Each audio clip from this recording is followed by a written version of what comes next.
So for me, I am the type of person that ruminates a lot. And so if I was eating more or told to eat more, I was doing that and trying to rest more, but it wasn't mental rest. Like mentally, I was destroyed. I was eating more and training less, but more tired. I was exhausted. And people don't realize that there's like that kind of metabolic adaptation where your body is trying to catch up from so many years or months or days of underfueling. And because you're consuming enough that your body's starting to feel safe, you feel so tired. You'd think that you'd have like tons of energy and be like jumping around. But I think before, my underfueling was almost it. The underfueling was what made me do the work. I got this like buzz and excitement off of underfueling because my body was constantly on this like heightened state. And so when I was finally fueling enough again, my body was calm, but like calm in the way of like I could barely get up off the sofa. And that's something that is just not talked about. People are like, oh yeah, you start eating more and you feel like you can go out, you can party, you can see all your friends, you can socialize. No, I think my life got more boring when I started fueling enough because I was just on the sofa. Like I genuinely couldn't move, and I'd wake up in the morning and I'd be like, I don't feel like I feel like I have less energy. But it was steady energy. And my brain was quiet. Because it was just, I think it was just getting used to being fueled enough.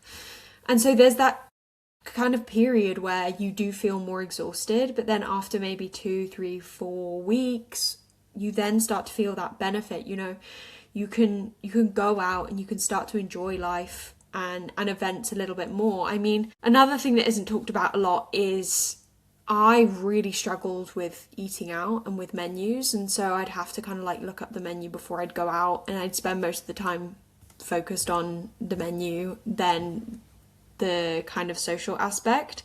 And when you start to fuel more and have those snacks and fuel available in your own house, it means that you kind of expect it when you go out. So it takes away some of those like mental calculations and thoughts, because I knew eventually that a lot of the snacks and foods that I was having, I couldn't just not eat out again. So it was relearning that, like, through that safety and through that aspect of letting my body surrender and letting my mind surrender and just being like, okay, when I can't keep living in this cycle where I feel super buzzed and can get loads of work done, but I try and go anywhere after work and I feel so exhausted and I feel like I can barely function. And I think a lot of the part of it is how psychological REDS is and underfueling is, because you're constantly thinking about what's next and what's next. And it's just like, you can't even focus on the future. You can just focus on the present day. Have I done my exercise? Have I, I didn't have my lunch, or I missed this snack, and like you don't feel an element of guilt about it. You feel quite pleased.